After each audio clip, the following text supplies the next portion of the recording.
आपका स्वागत है आपके अपने YouTube चैनल महाअध्ययन पर। वीडियो को लाइक करें और अगर अभी तक चैनल को सब्सक्राइब नहीं किया है तो जल्दी से कर दीजिए। आज हम करने जा रहे हैं हमारे 7th स्टैंडर्ड के लिए हमारी सामाजिक विज्ञान की वर्कशीट जो हमारे इतिहास से है। वर्कशीट का नंबर है 25 और तारीख है 28 दिसंबर। हम मुगल साम्राज्य के बारे में बात कर रहे थे। हम बात कर चुके हैं बाबर के बारे में, उसके बेटे हुमायूं के बारे में, उसके बेटे अकबर के बारे में, और आज हम बात करने जा रहे हैं अकबर के बेटे जहांगीर के बारे में। तो जहांगीर ने अकबर के सैन्य अभियानों को आगे बढ़ाया। अब तक हम ये देख रहे हैं कि ये क्षेत्रों को जीत रहे हैं, साम्राज्य को बढ़ा रहे हैं, सैन्य अभियान कर रहे हैं, और ये अभियान हमें लगातार आगे की तरफ भी दिखाई देते हैं। तो जहांगीर ने अकबर के सैन्य अभियानों को आगे बढ़ाया। मेवाड़ के सिसोदिया शासक अमर सिंह ने मुगलों की सेवा स्वीकार की। लेकिन अगर हम बात करें सिखों, अहोमों और अहमदनगर के खिलाफ अभियानों की, तो ये पूरी तरह से सफल नहीं हुए। जहांगीर के शासन के अंतिम वर्षों में राजकुमार खुर्रम, अब राजकुमार खुर्रम कौन है? ये है शाहजहां। शाहजहां के नाम से इसे हम जानते हैं। तो राजकुमार खुर्रम जो बाद में सम्राट शाहजहां कहलाया, उसने विरोध कर दिया, विद्रोह कर दिया। विद्रोह किस चीज के लिए हुआ होगा, सोचिए।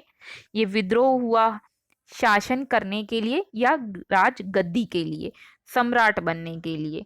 तो अब बढ़ते हैं और एक खास बात की ओर जो जहांगीर के बारे में है। जहांगीर चित्रकला का प्रेमी था और उसने चित्रकला को बढ़ावा देने में कोई कसर उठा नहीं रखी थी।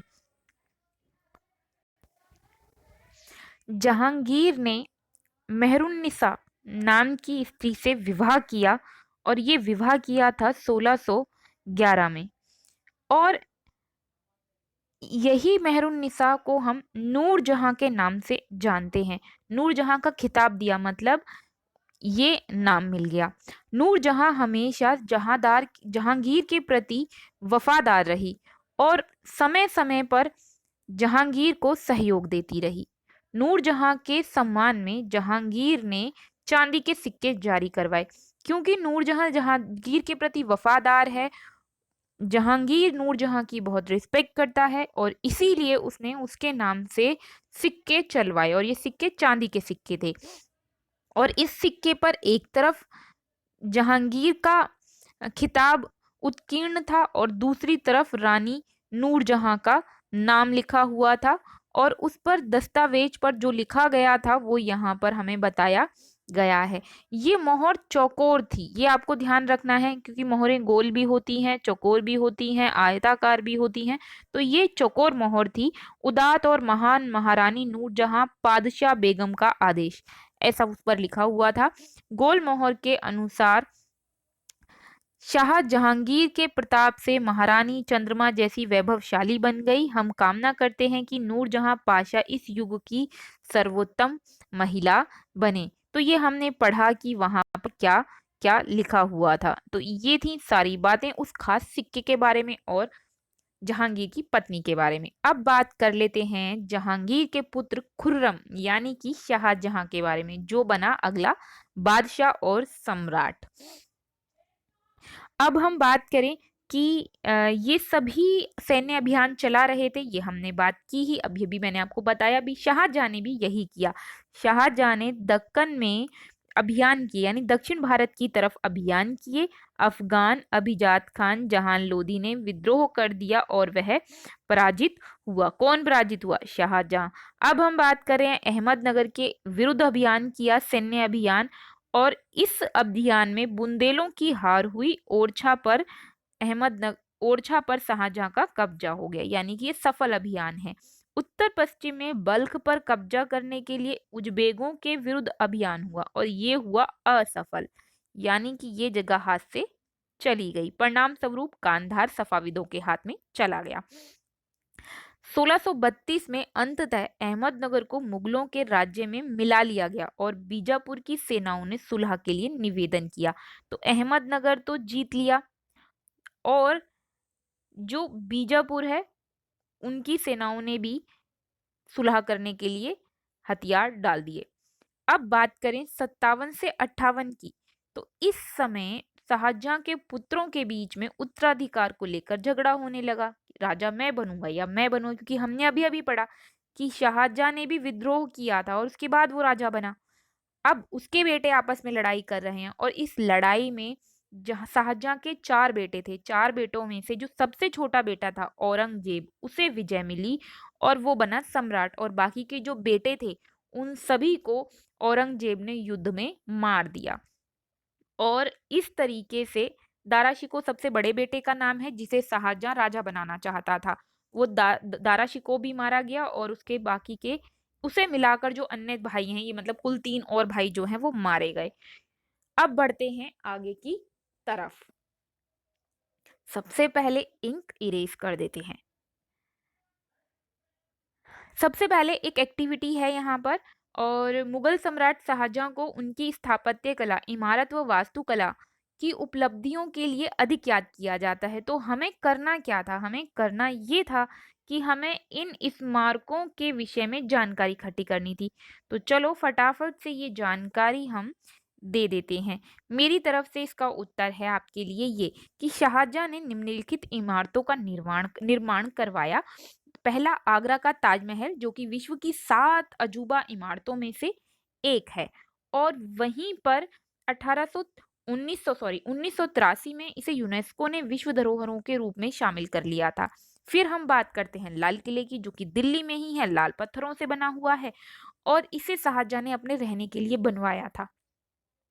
और यही वो लाल किला है जिससे स्वतंत्रता दिवस पर प्रधानमंत्री द्वारा झंडा फहराया जाता है। अब बात करें एक तीसरी इमारत की जिसका नाम है जामा मस्जिद, जो इसी लाल किले के ठीक सामने बनी हुई है, यानी कि दिल्ली की जामा मस्जिद।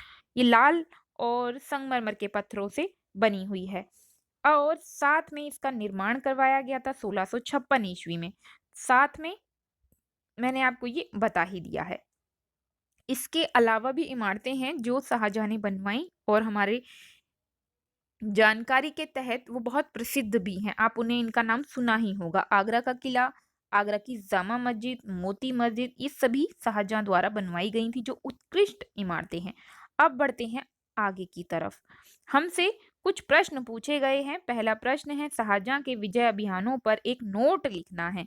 तो ये है पहला प्रश्न। ये नोट हम कैसे लिखेंगे? तो इस नोट को लिखने के लिए हम अपनी वर्कशीट के पिछले हिस्सों की तरफ जाएंगे, जहां हमें शाहजहां की विजय अभियानों की जानकारी देनी है। तो आप लिखिए शाहजहां के विजय अभियान, और उसके बाद नंबर 1, नंबर 2, नंबर 3 करके हम ये डिब्बों को, जो जानकारी इसके अंदर दी गई है वो लिखेंगे। तो आप नंबर 1 में ये डिब्बा लिखेंगे, नंबर 2 डालकर पॉइंट ये लिखिए, नंबर 3 डालकर इसे लिखिए, नंबर 4 डालकर इसे लिखिए, और यहाँ पर आने के बाद इतना ही लिखना है। आगे की जानकारी आपको नहीं लिखनी है क्योंकि ये विजय अभियान से संबंधित नहीं है, ये अन्य जानकारियां हैं। तो वापस चलते हैं पीछे की तरफ और देखते हैं अगला प्रश्न। आपने पढ़ा कि नूरजहां का सम्राट जहांगीर पर काफी प्रभाव था। क्या आपको लगता है कि उस समय आम स्त्रियों का जीवन भी उतना ही सुखदायक होगा? तो इसका उत्तर है नहीं। आम स्त्रियों का जीवन उस समय इतना सुखदाई नहीं था। अब कारण हमसे पूछा नहीं गया तो इसलिए लिखना आवश्यक नहीं है, पर आप लिखना चाहें तो लिख सकते हैं कि बाकी स्त्रियों की दशा इसलिए बहुत अच्छी नहीं थी क्योंकि ये वो समय था जब प्रदा प्रथा बढ़ रही थी धीरे धीरे, और समाज में दूसरी बहुत सी कुरीतियां बढ़ रही थी। और यही वो समय है मुगल काल, जब हम जौहर प्रथा की बात करते हैं। इसी समय में जौहर प्रथा शुरू हुई। आपने देखा ही होगा, पद्मावती मूवी देखी ही है आपने, जौहर किसे कहते हैं आप जानते ही हैं। सामूहिक रूप से स्त्रियों का आग के अंदर कूद जाना, और इसलिए ताकि दूसरा पुरुष, उनके पति के अलावा कोई दूसरा पुरुष उन्हें स्पर्श ना कर सके या उनके साथ किसी भी तरह का अभद्र व्यवहार ना कर सके। तो अब बढ़ते हैं आगे की तरफ। अगला प्रश्न है जो हमें सत्य और असत्य के रूप में बताना है ये। तो पहला है नूरजहां शाहजहां की पत्नी थी। तो पहले का उत्तर है गलत, नहीं, असत्य। आप लिखिए असत्य, क्योंकि असत्य और सत्य बताना है हमें। तो फर्स्ट है असत्य, दूसरा असत्य। अब ये दोनों असत्य क्यों हैं? असत्य इसलिए हैं कि पहले हमसे पूछा गया है कि नूरजहाँ शाहजहाँ की पत्नी थी तो नूरजहाँ शाहजहाँ की पत्नी नहीं थी, नूरजहाँ जहांगीर की पत्नी थी। फिर दूसरा, औरंगजेब जहांगीर का पुत्र था, तो बिल्कुल गलत बात है ये, क्योंकि औरंगजेब शाहजहाँ का पुत्र था, तो ये दोनों ही असत्य हैं। उसके बाद बढ़ते हैं आगे की तरफ। आगे हमें बताना ये है कि क्रियाकलाप 2 हमें दिया गया है और हमसे कहा है, मान लीजिए आप एक मुगल सम्राट हैं, उत्तराधिकार के होने वाले युद्धों को रोकने के लिए कुछ उपाय बताइए। तो अब हमें बताने हैं कुछ उपाय, तो हम वो उपाय बता देते हैं जल्दी से। तो मेरी तरफ से आपके दूसरे प्रश्न का उत्तर है, उत्तराधिकार के युद्ध को रोकने का सबसे अच्छा तरीका है संपत्ति और साम्राज्य का बराबर बंटवारा। आप इसे लिख सकें इसके लिए मैं सत्य और असत्य के उत्तर को और जो पहले का उत्तर था उन्हें हटा रही हूँ। आप पहले उनके उत्तरों को लिखें और उसके बाद वीडियो को आगे करके इसका उत्तर लिखें ताकि आपको ठीक से दिखाई दे सके।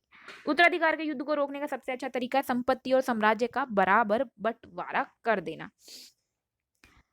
अब बढ़ते हैं हम आगे की तरफ। तो ये थी आज की हमारी वर्कशीट महाअध्ययन की तरफ से आप सभी के लिए। मैं उम्मीद करती हूँ आपको होमवर्क करने में भी आसानी हुई होगी, साथ में आपको कॉन्सेप्ट भी क्लियर हो गया होगा। मेरे प्यारे विद्यार्थियों, और आप चाहते हैं महाअध्ययन आपके लिए इसी तरह की वीडियोस लाता रहे तो ज़रूरी आपका चैनल चलता रहे, उसके लिए ज़रूरी है आपके लाइक्स, शेयर्स, कमेंट्स, सब्सक्राइबर्स। तो फटाफट से वीडियो को लाइक कर दीजिए। वीडियो कैसी लगी कमेंट बॉक्स में ज़रूर लिखें। साथ में अगर आपने अभी तक चैनल को सब्सक्राइब नहीं किया है तो प्लीज़ कर दीजिए। आपकी वीडियो के ठीक नीचे रेड कलर से लिखा हुआ है सब्सक्राइब, क्लिक कर दीजिए। क्लिक करते ही कलर हो जाएगा चेंज और वहाँ लिखा होगा सब्सक्राइब। फिर मिलते हैं ऐसी ही वीडियोस के साथ, तब तक के लिए स्वस्थ रहें, खुश रहें, नमस्कार और धन्यवाद।